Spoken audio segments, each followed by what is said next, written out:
Saudações, pessoal, sejam bem-vindos ao canal Comentários Bíblicos Católicos. Viva Cristo Rei, salve Maria Imaculada e São José, seu castíssimo esposo.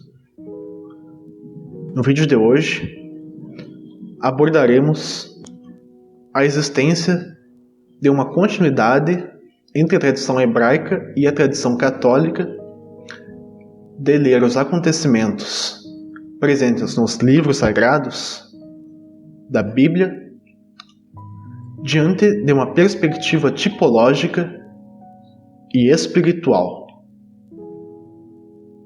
Gênesis capítulo 15, versículo 7. Deus havia falado com Abraão e disse: Eu sou o Senhor que te fiz sair de Ur da Caldeia para dar-te esta terra. Abordaremos este versículo, o qual traz uma imensa iluminação em nosso estudo bíblico. Sobre ele,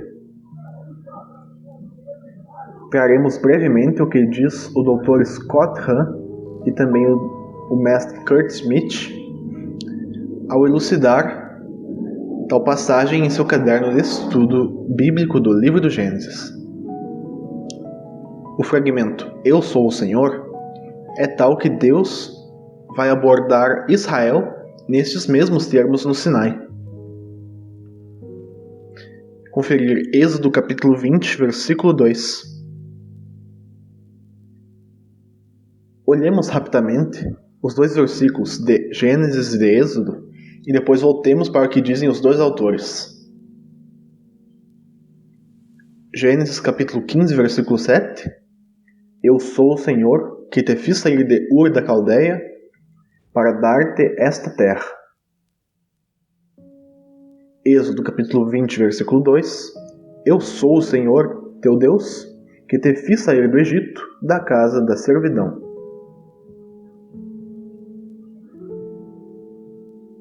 O doutor e o mestre colocaram a nós que a ligação é tipológica, bem como verbal. Tanto aqui como durante o Êxodo, Deus leva seus eleitos, Abraão e Israel, de uma terra de idolatria, Ur e o Egito, para a terra da promessa. Conferir Josué, capítulo 24, versículos 2, 3 e 14. A presente tipologia encontrada nesses dois escritos, que são originalmente da Torá hebraica, é algo recorrente dentro do gênero veterotestamentário. Vemos um sujeito de certas qualidades e ou práticas com alguma relação com a história sagrada.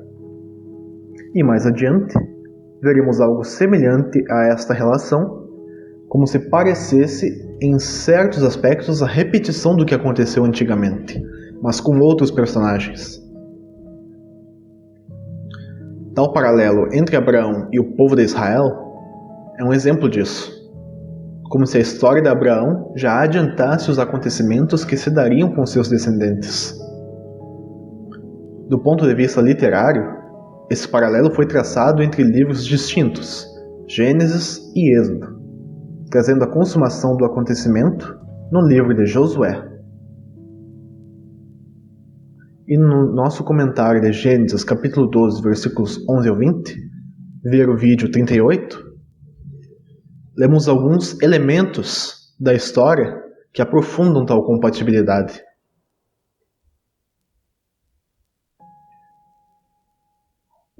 E encontramos mais paralelos como esses, com os dois elementos alinhados, dentro do próprio livro do Gênesis, tal como o paralelo entre Adão e Noé, que nós expusemos já no comentário de Gênesis capítulo 6 ao 9, no nosso vídeo 31.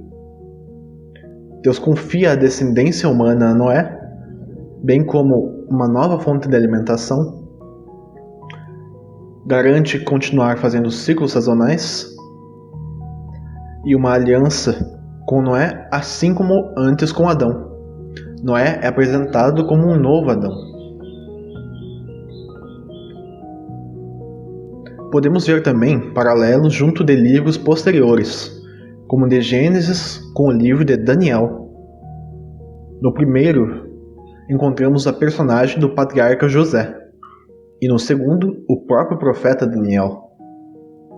Ambos israelitas, que levados a uma nação estrangeira pagã, junto de Deus, recebem dele o dom da interpretação de sonhos, com o qual interpretam o sonho de um grande governante, o qual os colocará em uma posição de chefia desta própria nação.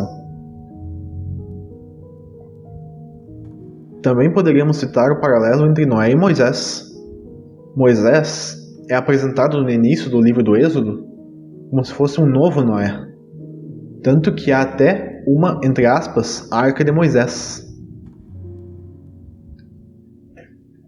Ambos seriam os libertadores do povo escolhido por Deus e encontram um paralelo com a salvação perante as águas, o qual em outra ocasião comentaremos.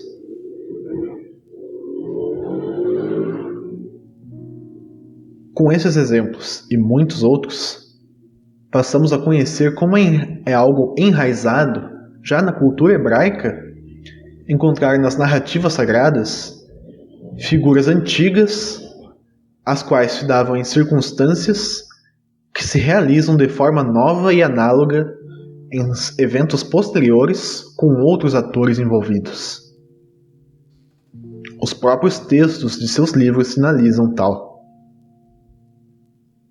E na cultura cristã, temos também o reconhecimento de tipologias e figuras presentes entre os livros sagrados.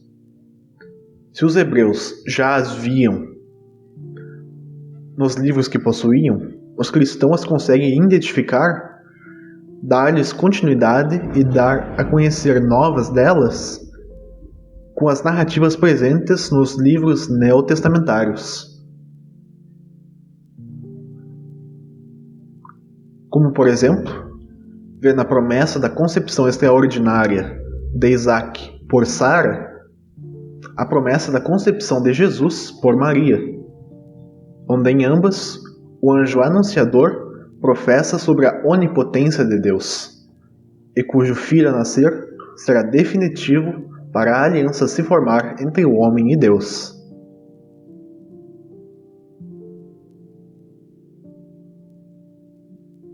O próprio apóstolo Paulo, que antes trabalhava com os fariseus, enxerga nos acontecimentos antigos várias imagens atualizadas na história da plenitude dos tempos. Romanos capítulo 5, versículos 12 ao 14 e 17.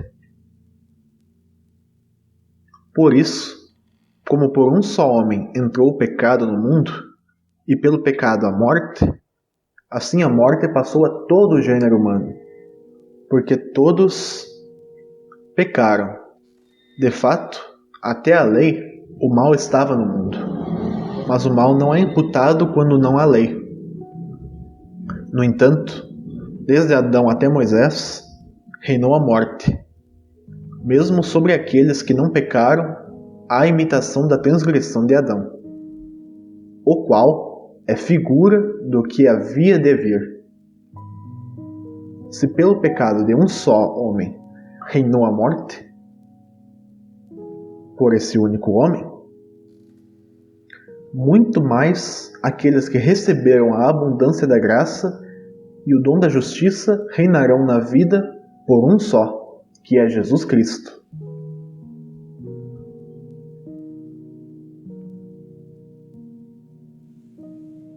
Paulo de Tarso identifica em Jesus um novo Adão, aquele sobre os ombros do qual estão a implicação de toda a humanidade, um na condenação e o outro na salvação, os dois cujos os homens imitam, ou na desobediência ou na obediência a Deus, um que é ponto de partida do pecado, o outro que é fonte da graça.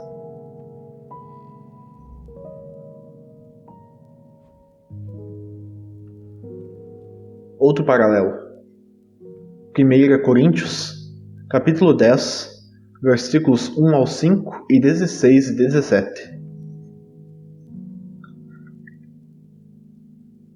Não quero que ignoreis, irmãos, que os nossos pais estiveram todos debaixo da nuvem e que todos atravessaram o mar. Todos foram batizados em Moisés na nuvem e no mar. Todos comeram do mesmo alimento espiritual. Todos beberam da mesma bebida espiritual, pois todos bebiam da pedra espiritual que os seguia, e essa pedra era Cristo. Não obstante, a maioria deles desgostou a Deus, pois seus cadáveres cobriram o deserto. O cálice da bênção que benzemos não é a comunhão do sangue de Cristo? E o pão que partimos não é a comunhão do corpo de Cristo? Uma vez que há um único pão, nós, embora sendo muitos, formamos um só corpo, porque todos nós comungamos do mesmo pão.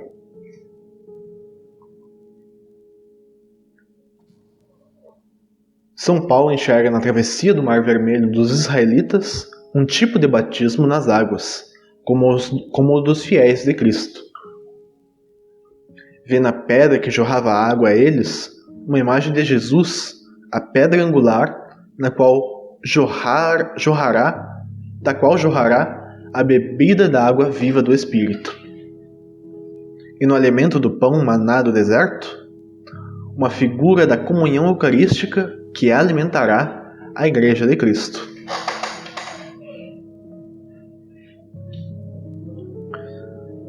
Mas não apenas Paulo. Jesus mesmo, nos Evangelhos, afirma: em verdade vos digo, Moisés não vos deu o pão do céu, mas o meu Pai é quem vos dá o verdadeiro pão do céu. Porque o pão de Deus é o pão que desce do céu e dá vida ao mundo. Eu sou o pão da vida. Vossos pais no deserto comeram o maná e morreram. Este é o pão que desceu do céu, para que não morra aquele que dele comer. Eu sou um pão vivo que desceu do céu.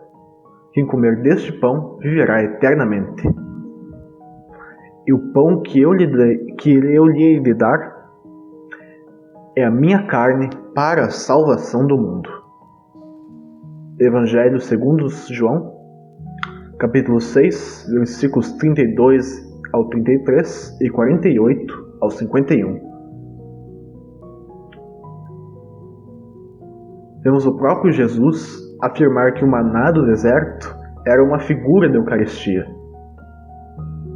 E após a transfiguração de Jesus no Monte Tabor, com a vinda de Moisés e Elias, vemos as seguintes colocações. Em seguida, os discípulos o interrogaram: por que dizem os escribas que Elias deve voltar primeiro? Jesus respondeu-lhes: Elias, de fato, deve voltar e restabelecer todas as coisas. Mas eu vos digo que Elias já veio, mas não o conheceram. Antes fizeram com ele quanto quiseram. Do mesmo modo farão sofrer o Filho do Homem. Os discípulos compreenderam, então, que ele lhes falava de João Batista. Mateus capítulo 17, versículos 10 ao 13.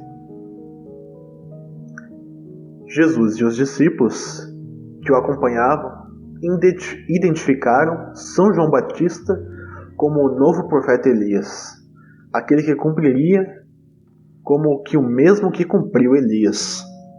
Ambos profetas, que intensamente procuravam abrir os olhos de Israel para seus erros, um abre e o outro fecha tal ciclo de profetas, e ambos tomados pelo Espírito Santo, ligados ao seu simbolismo do fogo.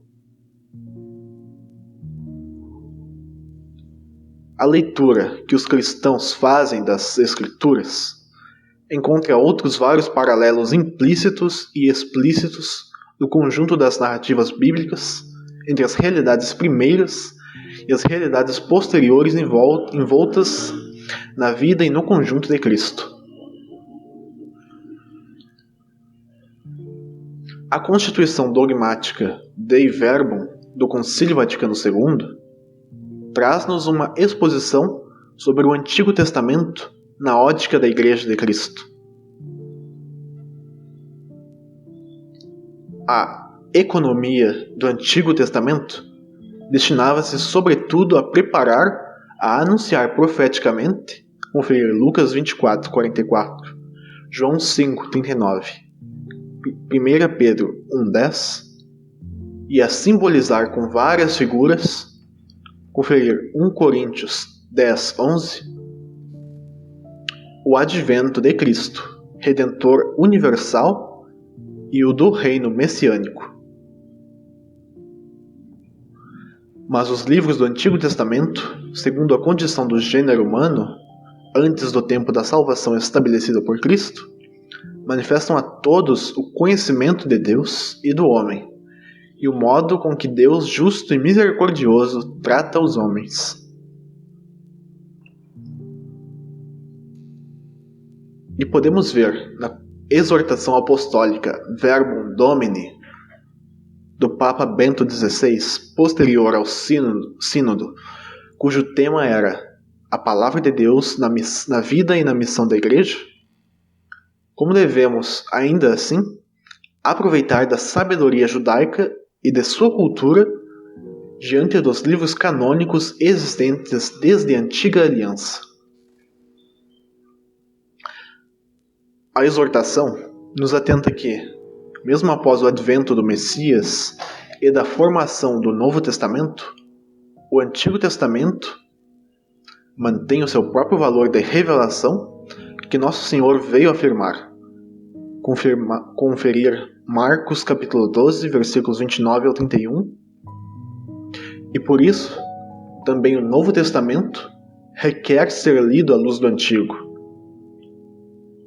A catequese cristã primitiva recorreu constantemente a este método.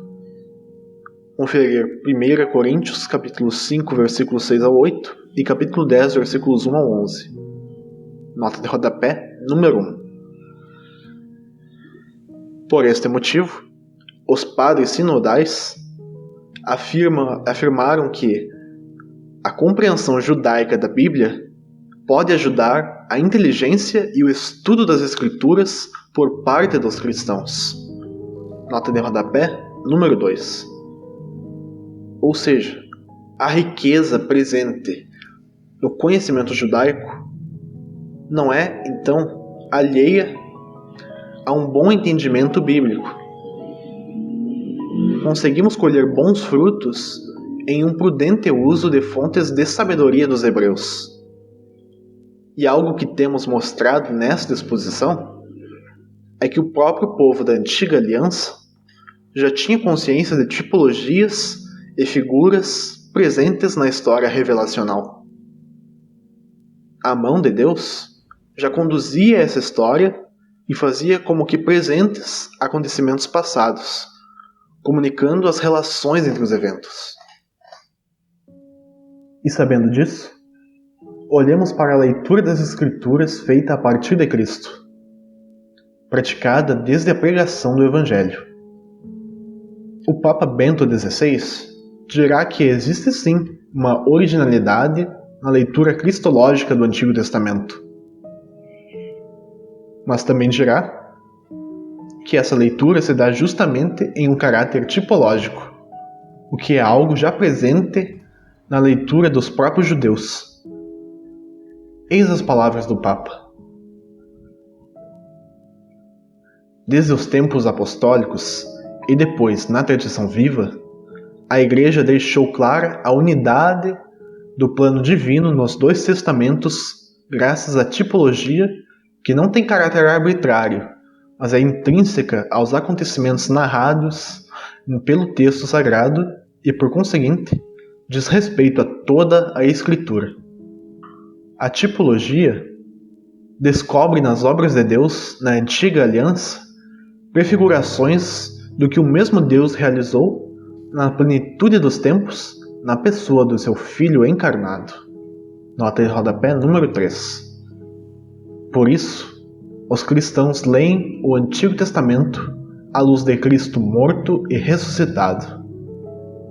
Com tudo o que trouxemos, concluímos na afirmação de que encontramos uma continuidade da antiga aliança com a nova aliança, até mesmo em sua forma de tratar e ler os livros sagrados à luz de um sentido mais amplo, que englobe a inter-relação entre as narrativas, onde seus significados e circunstâncias aludem e se associam a realidades que viriam posteriormente ou a realidades anteriores, com a diferença de que nós católicos conseguimos também enxergar nesses acontecimentos realidades que apontam para Jesus.